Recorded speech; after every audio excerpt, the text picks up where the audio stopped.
एक साधू रस्त्याने चालले होते. उन्हो तापलेली, तहान प्रचंड लागली होती. थोडं पुढे गेले तर एका कुंभाराचं घर लागलं.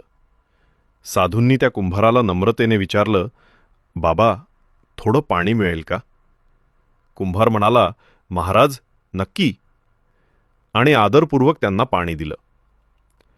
साधू पाणी पित होते तेवढ्यात त्यांचं लक्ष बाजूला ठेवलेल्या मडक्यांकडे गेलं. एका बाजूला मडक्यांचा भला मोठा ढीग होता, पण एक मडकं मात्र वेगळं ठेवलं होतं. साधूंनी विचारलं, हे एकच मडकं वेगळं का ठेवलं आहेस रे बाबा? कुंभार म्हणाला, महाराज, ते मडकं खराब आहे, गळती लागली आहे, कोणी घेत नाही म्हणून बाजूला ठेवलंय. साधूंनी शांतपणे म्हणाले, मला तेच मडकं दे.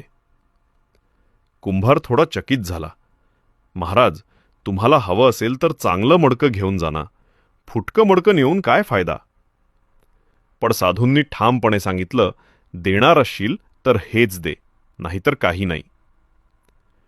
नाईलाजाने कुंभाराने ते फुटकं मडकं साधूंना दिलं. साधूंनी ते मडकं स्वच्छ धुतलं आणि आपल्या मंदिरातील शिवलिंगावर बांधून ठेवलं. आश्चर्य म्हणजे कालपर्यंत कोपऱ्यात पडलेलं निरुपयोगी ते मडकं आज साधूंच्या सहवासाने देवकार्य करू लागलं.